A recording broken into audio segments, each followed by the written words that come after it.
Affaire du coup d'État manqué en RDC. 3 citoyens américains extradés vers les États-Unis le 8 avril 2025, où ils purgeront leur peine. Parmi les personnes arrêtées figuraient 3 citoyens américains, Marcel Malanga Malu, fils de Christian Malanga, Taylor Krista Thompson et Zalman Paulin, Benjamin Reben.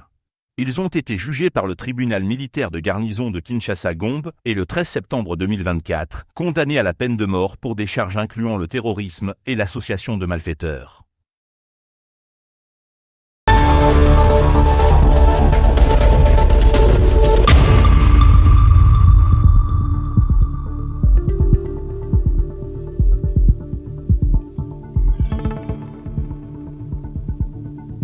Graciés par le président Félix Tshisekedi, après leur condamnation à mort par la justice militaire congolaise, Marcel Malanga, fils de l'opposant Christian Malanga, ainsi que Taylor Krista Thompson et Zalman Paulin Benjamin Reben, ont quitté Kinshasa ce mardi 8 avril 2025, à destination des États-Unis.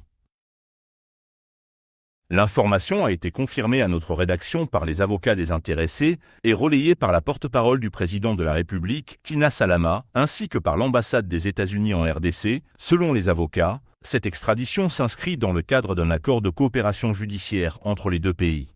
En effet, suite à la commutation de leur peine de mort en servitude pénale à perpétuité par ordonnance présidentielle du 28 mars 2025, il a été décidé que ces ressortissants américains purgeraient leur peine aux États-Unis.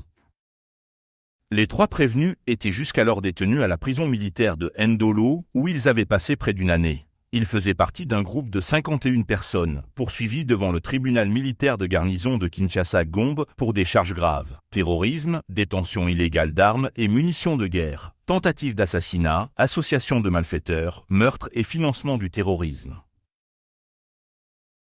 Ces accusations font suite à la tentative de coup d'État survenue dans la nuit du 18 au 19 mai 2024.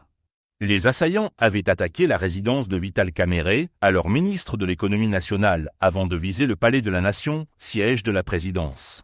Le 13 septembre 2024, après 3 mois d'instruction, le tribunal militaire avait condamné 37 des 51 prévenus à la peine de mort, dont les 3 ressortissants américains et Jean-Jacques Wando. Les 14 autres avaient été acquittés. En appel, la cour militaire de Kinshasa-Gombe avait confirmé les peines de mort le 27 janvier 2025. C'est cette décision qui a ensuite été partiellement révisée par l'ordonnance présidentielle, conduisant à la commutation et à l'extradition des 3 citoyens américains. Merci d'avoir suivi notre chaîne InfoFlex News. Si vous avez aimé, pensez à liker, commenter et surtout à vous abonner pour ne rien rater des prochaines vidéos. À très bientôt pour une nouvelle analyse.